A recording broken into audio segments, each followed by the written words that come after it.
আর মাত্র 1 মাস পরেই মার্কিন যুক্তরাষ্ট্র ও ওয়েস্ট ইন্ডিজের মাঠে গড়াবে আইসিসি টি-20 বিশ্বকাপের নবম আসর। বৈশ্বিক এই ক্রিকেটারকে সামনে রেখে দল ঘোষণা করা শুরু করেছে বিশ্বকাপের অংশগ্রহণকারী দেশগুলো। ইতিমধ্যেই নিউজিল্যান্ড, দক্ষিণ আফ্রিকা, ইংল্যান্ড ও ভারত তাদের বিশ্বকাপের দল ঘোষণা করে দিয়েছে। এবার পঞ্চম দল হিসেবে সেই তালিকায় যোগ দিলেন আফগানিস্তান। এক পেজ বিজ্ঞপ্তিতে দল ঘোষণা করেছেন আফগান ক্রিকেট বোর্ড। এমনিতেই স্বল্প সময়ের মধ্যেই টি-20 ক্রিকেট শক্তিশালী দল হিসেবে পরিচিত পাচ্ছেন আফগানরা। বেশ ভালো কিছু ক্রিকেটার থাকায় ফ্রাঞ্চাইজি লিগগুলো তাদের কদর আগে। আইপিএল এর মতো আসরে অনেক আফগান তারকা খেলছেন, সেই সব তারকাদেরকে নিয়েই দল দিয়েছে আফগানরা। তবে দলটিতে যে একেবারে চমক নেই তা নয়। মাত্র কয়েক ম্যাচের অভিজ্ঞতা নিয়ে মোহাম্মদ ইশরাক ও নাঙ্গি আলদের মতো তরুণদের জায়গা দেওয়া হয়েছে দলে। 15 সদস্যের আফগান বিশ্বকাপের দলে অবশ্যই অলরাউন্ডারের ছড়াছড়ি। মোহাম্মদ নবী, আজমাতুল্লাহ ওমরজাই, গুলবদ্দিন নাইফ, করিম জান্নাত, খারতি এবং রশিদ খানকে নিয়ে আফগান অলরাউন্ডার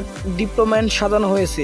আগামী 1 জুন ওয়েস্ট ইন্ডিজ এবং যুক্তরাষ্ট্রের মাটিতে অনুষ্ঠিত হবে টি-20 বিশ্বকাপের পর্দা উঠবে। 4 জুন উগান্ডার বিপক্ষে টুর্নামেন্টে নিজেদের প্রথম ম্যাচ খেলবেন আফগানরা।